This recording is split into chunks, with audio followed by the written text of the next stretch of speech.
ተመልካቾቻችን እንደ ቀደም ሲል እንደተጠቀስነው የዛሬ የአዲስ ሚዲያ ኔትወርክ የዕለቱ አጀንዳችን የአዲስ አበባ ጽዳት የአካባቢ ብክለትን ለመከላከል እየተሰሩ ያሉ ስራዎችና እያስገኙት ያሉ ውጤቶች ምንድናቸው የሚል ነው። በዚህ ጉዳይ ላይ ተጨማሪ መረጃ ሊያደርሱን እንግዳ ስቱዲዮ ጋብዘናል። ከእሳቸው ጋር ቆይታ እናደርጋለን። እንግዳችን የአዲስ አበባ አካባቢ ጥበቃ ባለስልጣን ዋና ስራ አስኪያጅ አቶ ዲዳ ድሪባ ናቸው።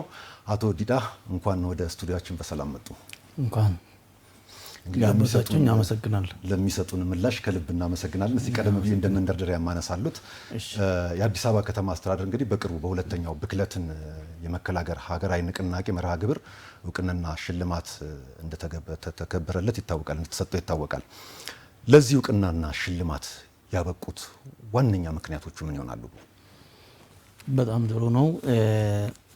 በመጀመሪያ የአዲስ አበባ ከተማ አስተዳደር በዚህ በአካባቢ ጥበቃ ስራ በተከታታይ ዓመታት ለሰራቸው ስራዎች እውቅና በማግኘቱ በጣም ደስ ብሎኛል። እናንተም በክብርት ከንቲባችን አመራር ሰጭነት የሁላችንም ተሳትፎ በተለይ የሚዲያውም የግንዛቤ መስጠት ስራ ውስጥ ከፍተኛ ተሳትፎ ስላለው ሁላችንም እንኳን ደስ አለን ማለት እፈልጋለሁ።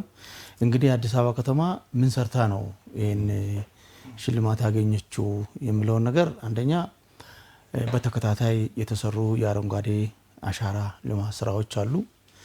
ሁለተኛ ባለፈው አመት የብክለት ይብቃ ውበት ይንቃ ንቅናቄ እንደ ሀገር ከፍተኛ እንቅስቃሴ ነው ያደረግነው። በጣም ግንዛቤ በመስጠት ደረጃ ከክብርት ከንቲባችን መድረኩን በይፋ ከከፈቱበት ቀን ጊዜ ጀምሮ እስከ ብሎክ ድረስ ወርዶ ከፍተኛ እንቅስቃሴ ነው የተደረገው። ወደ 4 ሚሊዮን አካባቢ የሚጠጋ ሰው ገጽ ለገጽ ግንዛቤ ተሰጥቶታል።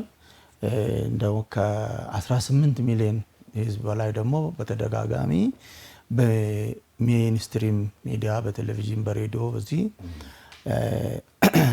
አግኝቷል። እንግዲህ ግንዛቤ አግኝቷል።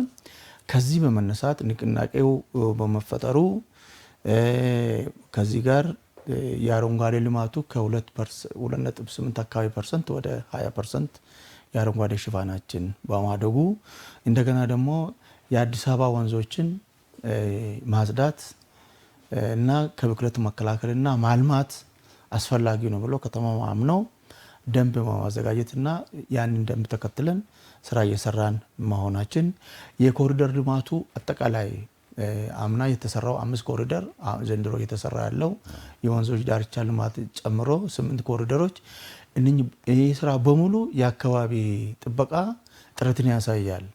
የአየር ብክለትን ይቀንሳል፣ የውሃ የፈሳሽ ብክለትን ይቀንሳል፣ የአፈር ብክለትን ይቀንሳል፣ የፕላስቲክ ብክለትን ይቀንሳል። ከግንዛቤ መስጠት ጎን ለጎን በተግባር የተሰሩ ስራዎች ከፍተኛ ስለሆኑ አንዱ ይሄ ነው እውቅና እንድናገኝ ያደረገው። ሌላው የአየር ብክለትን ለመቀነስ የኮሪደር ልማት ቅድም እንዳልኩት አስተዋጽኦ ያለው። ሁለተኛ የኤሌክትሪክ መኪኖች ወደ ከተማ ገብቷል።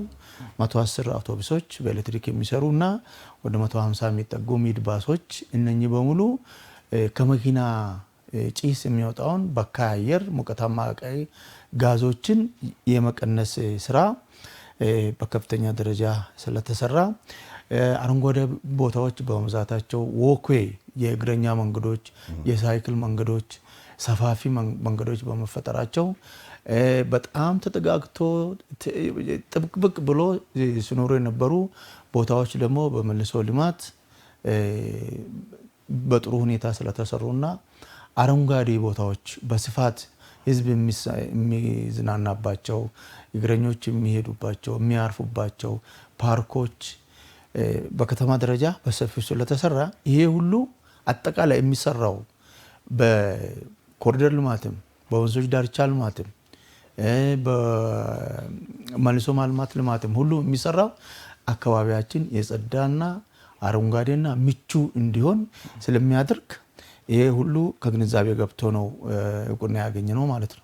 አዎ እንግዲህ አቶ ዲዳ ቀደም ብሎ እንዳነሱልኝ የከተማ አስተዳደሩ እውቅና ያገኘባቸው ምክንያቶችን በሰፊው ጠቅሰውልኛል።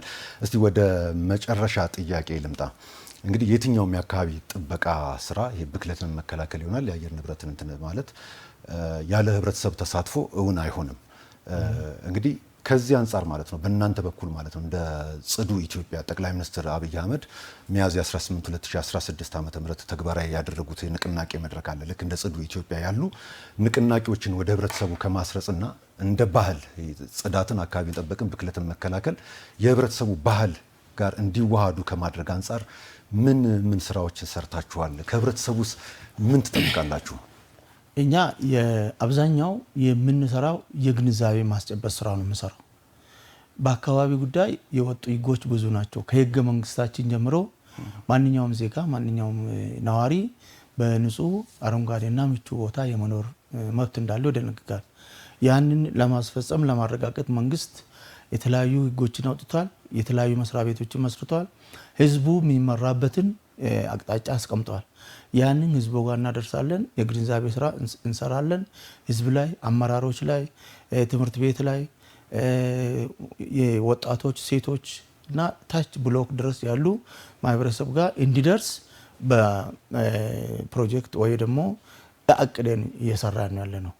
ሁለተኛ ዙር ይሄ እንግዲህ ቅድም እንዳልኩት በገጽ ለገጽ ወደ 4 ሚሊዮን በሜንስትሪም እንደ አዲስ ሚዲያ ቲቪ አይነቶቹ ደግሞ ወደ 18 ሚሊዮን ሰርተናል።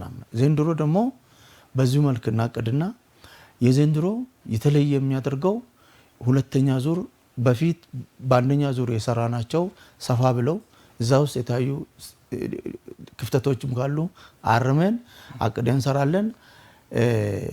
ይሄ ሁለተኛ ዙሩ ጽዱ ኢትዮጵያን ባህላዊ እናድርግ። ይህ ባህል የምናደርገው የአስተሳሰብ፣ የአመለካከት፣ የድርጊት ለውጥ ስናመጣ ነው።